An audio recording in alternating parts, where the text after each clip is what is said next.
सबसे पहले तो मैं आज भारतीय जनता पार्टी के प्रत्याशी हमारे इस लोकसभा क्षेत्र से गोमती साय जी का नामांकन दाखिल हुआ है और कार्यकर्ता और हमारे जनप्रतिनिधि बड़े उत्साह के साथ में उसमें शामिल हुए हैं।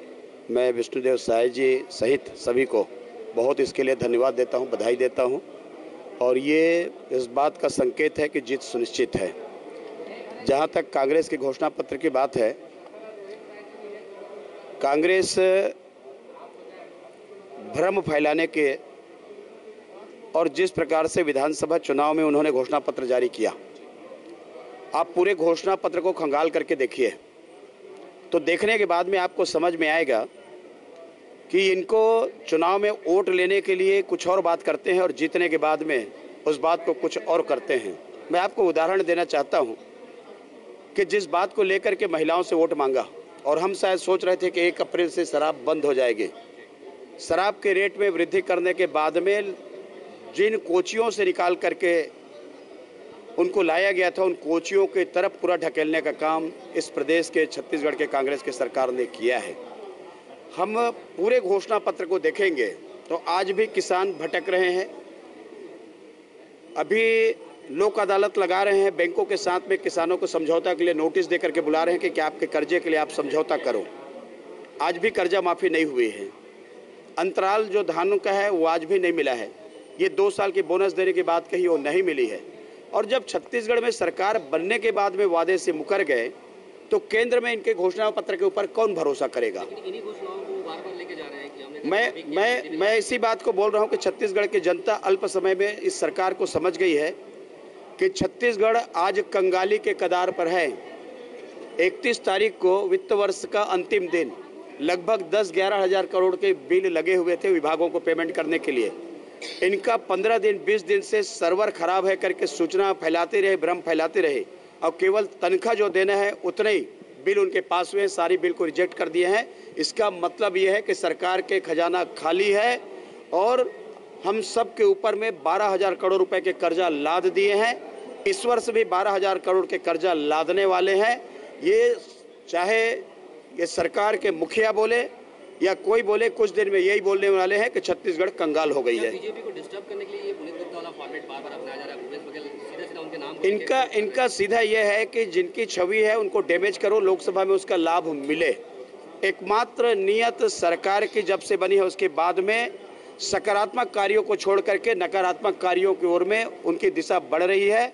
जहां प्रदेश में आर्थिक मजबूती को लेकर के काम करना चाहिए, अपने घोषणा पत्र को लेकर के काम करना चाहिए, तो ये चाहते हैं कि मेरे घोषणा पत्र की तरफ किसी का ध्यान न जाए, बल्कि उसको भटकाने के लिए ये नई कोई न कोई इनके जो सलाहकार बताते हैं उन बातों को रखने का प्रयास करते हैं। विधानसभा में जो गलतियां हुई थी, क्या उसको दुरुस्त किया गया है? लोकसभा में क्या रणनीति बनाई जा रही है?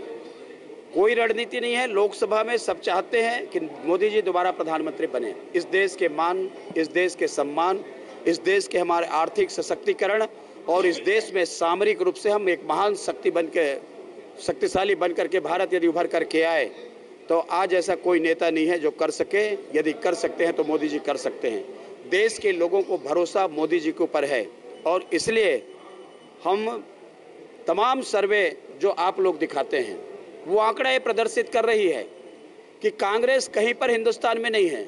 आप उत्तर प्रदेश की बात करिए, बिहार की बात करिए, जहां इनकी रही है वहां की बात कीजिए। और इनके नेता राहुल गांधी जी ने जो हिंदू आतंकवाद की बात किया और स्थिति ये हो गई कि आज ये केरल लड़ने के लिए जा रहे हैं जहां पर हिंदुओं की संख्या कम है। निश्चित रूप से इनको सबक सिखाई जाएगी और छत्तीसगढ़ में किए हुए वायदे को पूरा नहीं करने पर ये जो नई एक बात आई है कि आईना दिखाने के छत्तीसगढ़ की जनता तैयार बैठी है और इस कांग्रेस की सरकार को आईना दिखाएगी। क्या राहुल हार से भयभीत है जिस तरह से वायनाड? निश्चित रूप से वायनाड जाने का मतलब ही है कि आपके यदि हिम्मत है तो जहां से आपको एक जगह से लड़ते आए हैं तो वायनाड जाने की क्या जरूरत है। आपको भरोसा होना चाहिए। कहीं ना कहीं उनके आत्मविश्वास में कमी आई है।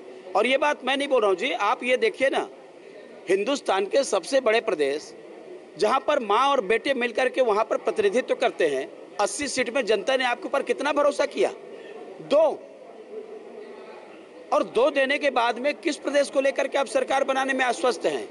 कहीं उनकी सरकार नहीं बनेगी। तमाम सर्वे रिपोर्ट ये बता रही है कि मोदी जी मेजॉरिटी के साथ में फिर जीत करके आ रहे हैं और उसमें हमारा रायगढ़ लोकसभा का भी बड़ा योगदान होगा। ये जो आईना पॉलिटिक्स से क्या लगता है, पब्लिसिटी के लिए सीएम कर रहे हैं सर? जी नहीं, अपने किए हुए वायदे को लोगों को ध्यान हटाने के लिए, भटकाने के लिए इनको ये जो बात करते हैं। अरे मैं तो बोलता हूँ डिबेट इस पे होना चाहिए कि आपके सरकार बनने के बाद में हमारी, जब डॉक्टर रमन सिंह जी मुख्यमंत्री थे उस समय 90,000 करोड़ से ऊपर के बजट पारित किए थे और बजट पारित करके पैसा छोड़ के आए थे। आखिर ऐसी कौन सी परिस्थिति आ गई कि आपको 70 के दिन के अंदर में आपको 12,000 करोड़ रुपए का लोन लेना पड़ा। आप इस साल भी लोन लेने की बात आप कर रहे हैं। आप यहाँ पर छत्तीसगढ़ के सारे विकास कार्य आपके रुक गए हैं, सारे विकास कार्य आपके ठप हो गए हैं। आखिर इस प्रदेश को आप किस दिशा में ले जाना चाहते हैं?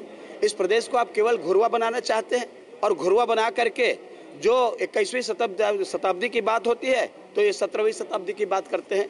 इससे समझ में आ रहा है कि इस प्रदेश में सरकार की नीयत क्या है। लोकसभा की 11 सीटें चाहिए। लोकसभा के हम सबका प्रयास होगा कि छत्तीसगढ़ में जो विधानसभा में हमारी अपेक्षाकृत जो रिजल्ट हमारे नहीं आए, हम पूरा प्रयास करेंगे कि लोकसभा में अपेक्षाकृत हमारे परिणाम आने चाहिए। एक बयान दिया है 3 दिन पहले जब दौरे पे आए थे कि बीजेपी टारगेट फिक्स करती है और हम उस टारगेट को अचीव करते हैं। विधानसभा की बात नहीं। अरे यार, 15 साल तक क्या आप देखे हैं कि कितना टारगेट वो फिक्स किए हैं?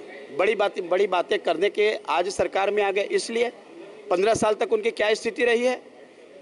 एक लोकसभा सीट यदि जीत के आए गए उसी में संतोष करते थे और ढपली बजाते थे। तो 15 साल तक जनता ने हमको आशीर्वाद दिया है, एक बार नहीं दिया है। वो जनता भी इस बार बोल रही है कि हमने जो वायदा उन्होंने किया ये वायदा को नहीं निभाया और इस छत्तीसगढ़ में हम उनको सबक सिखाएंगे। और मुझे पूरा विश्वास है कि छत्तीसगढ़ में हम अपने जो लोकसभा की स्थिति है उसको दोहराने में सफल होंगे।